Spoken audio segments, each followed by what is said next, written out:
शिवाय। ओम नमः शिवाय।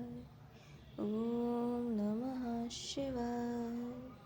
शिव महापुराण पंचम संहिता 21वां अध्याय संग्राम का फल। व्यास जी बोले, हे सनत कुमार जी, जब ब्राह्मण, क्षत्रिय, वैश्य और शूद्र ये चारों उस ईश्वर के अंग से उत्पन्न हुए, तब इनमें कोई नीच स्थान को प्राप्त कैसे हो गया? अब आप मुझे यह बतलाइए।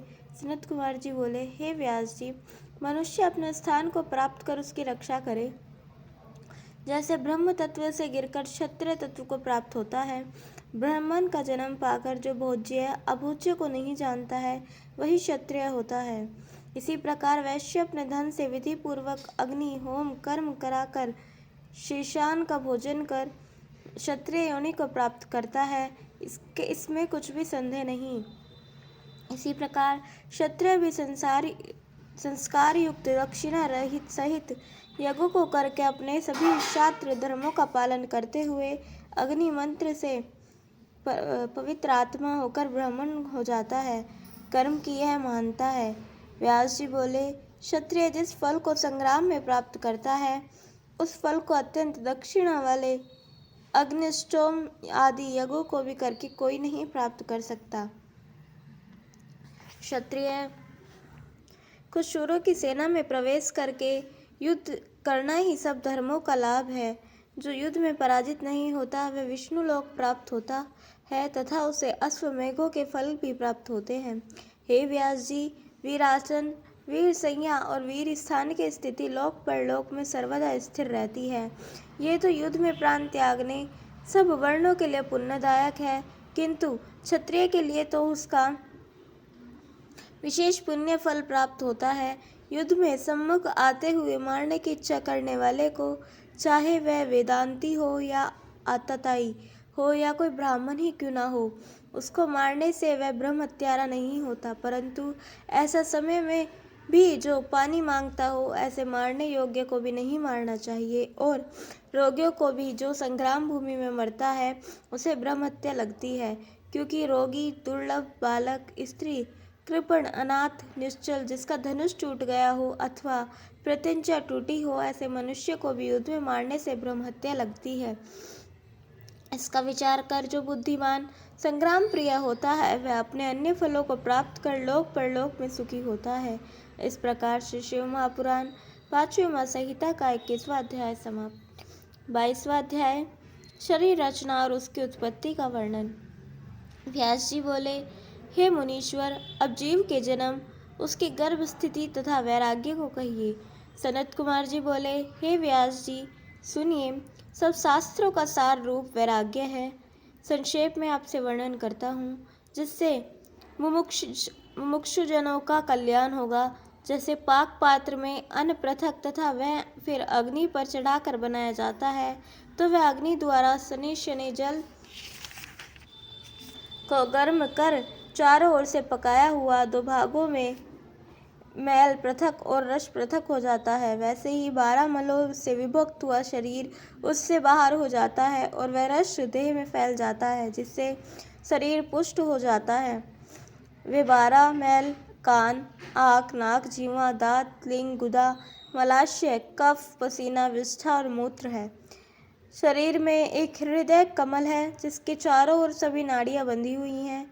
प्राणवायु नाड़ियों के मुख में उस सूक्ष्म रस की स्थापना करती है, फिर उससे वह नाड़ियां प्राणवायु को पूर्ण करती हैं और फिर वह नाड़ियां चारों ओर चलती हैं। पश्चात वह रस नाड़ियों के मध्य से स्थिर होकर शरीर आत्मा द्वारा पकाया जाता है और जब पक जाता है तब उसके 2 पाक बनते हैं, एक त्वचा जिसमें शरीर लिपटा रहता है और दूसरा रुधिर, फिर रक्त, रोम, मांस से बाल, स्नायु, अस्थियां, मज्जा और नख उत्पन्न होते हैं। फिर मज्जा से विकृत होकर प्रस्वात्मक शुक्र अर्थात वीर्य उत्पन्न होता है। इसी प्रकार भोजन का परिपाक कहा गया है। अन्न से वीर्य और वीर्य से देह बनता है, फिर वही स्त्री के रक्त में मिलकर कारण से युक्त जीव की उत्पत्ति होती है।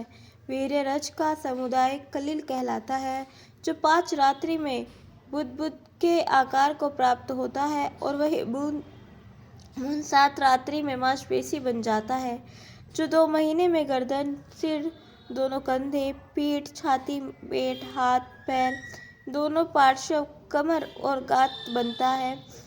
इन सब अंकुरों की संध्या हो जाती है। इसी प्रकार 4 महीने में यथाक्रम सब उंगलियां हो जाती हैं।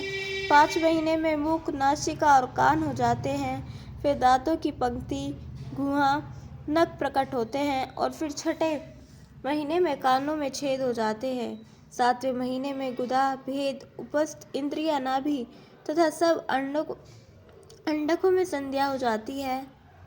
इस प्रकार यह जीव अंग प्रत्यंग से पूर्ण हुआ परिपक्व हो माता के पेट में जेठ से लिपटा हुआ स्थित रहता है और माता के भोजन से 6 रसों को चुराकर प्रतिदिन बढ़ता है। और जब इस प्रकार संपूर्ण शरीर बन जाता है, तब वह स्मृति को प्राप्त हो सुख दुख निद्रा और पूर्व किए हुए कर्मों को स्वप्रवतः जानता है।